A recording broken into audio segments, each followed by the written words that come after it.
بسم الله الرحمن الرحيم والصلاة والسلام على سيدنا محمد وعلى آله وصحبه وسلم أما بعد السلام عليكم ورحمة الله وبركاته ولا ليال ما توحان إذي سو بردقايا جيد كمد جيدها سيدا أجيدان جيد كان وجيد أكسيسان مجيء سنة وحالة دها ألوفيرا سوماليا وكبحة marka geedkan sida u jeedaan waa geed dayacsanaa ilaa iyo waqti dheer hal sano ka badan oo dayacsanaa mara dhinta geedkan sida u jeedaan oo 3 bilood 4 bilood asoo caagan yariiska ku jira aan biyo yar aan siinayay marka geedkan waxa waa geed oonka u adkaysto wuxuuna ka baxaa Soomaaliya wuxuuna leeyahay nafci aad u fara badan marka maanta waxa idin sheegayaa nafacaadka uu leeyahay waxa ku jiro waxa gudihiisa ku jiro wax oo sida jelly ama wax oo ma aragtay oo mutulaalax amal ah gudihiisa ku jiro waxa way waxaas antibacterial waa la cunaa Soomaalida waxay dhaxdaa dacar iyo qaraar laakiin ari geedkan qaraar maan ku arkay waa geed la cuni karo Soomaalida meesha ka keeneen dacarta iyo qaraarka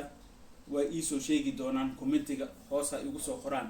wuxuu leeyahay noocyo fara badan noocan waa nooca la cuni karo waa sida aan maqlay waxa jira noocyo sun ah oo ma aragtay waraabaha markii la ugaarsanayo sunta laga qaato oo maxal dhahay falaarta afka laga marmariyo lagu dilo laakiin noocan waa nooca caafimaad ku fiican anfaciisa waxa ugu muhiimsan waxa kamid ah in loo isticmaalo cosmetic waxa kamid ah in uu qofka ma aragtay ka celinayo shayquuqada ama inuu ma aragtay ayuunba wajiga ugu soo baxo dadka isticmaalaan oo wajiga uu ka dhigayo dhalinyaranimo waa nafcigiisa waxa kamid ah sidoo kale in geedkan loo isticmaalo tinta uu ka ilaalinayo jajabka ama breakage-ka marka waa geed aad iyo aad muhiim u ah oo Soomaalida aysan ku baraarugsaneen marka geedkayan oo dayacsanaa oo aana dhimanin oo loogu talagalay hawada Soomaaliya baan waxaan rabaa maanta inaan ka bedelo caagan aan u bedelo caagan ka weyn marka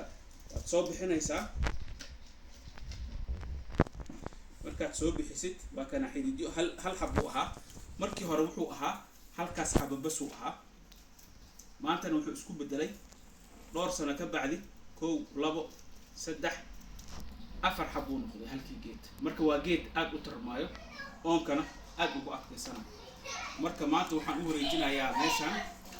waxaan rabi lahaa in ay Soomaalida aad iyo aad geedkan manaafacaadkiisa ay u isticmaalaan ayna bartaan qof walba gurigiisa ku sharxan karaa qofkii waxa idinka iloobay wadanka Ingiriiska halkii caleen oo 4 jirka ah waxa lagu gataa 4 baan marka geedka muhiimadda uu leeyahay waaye marka intaas iyo amaanta ku ekeena wassalaamu calaykum wa rahmatullahi wa barakaatuh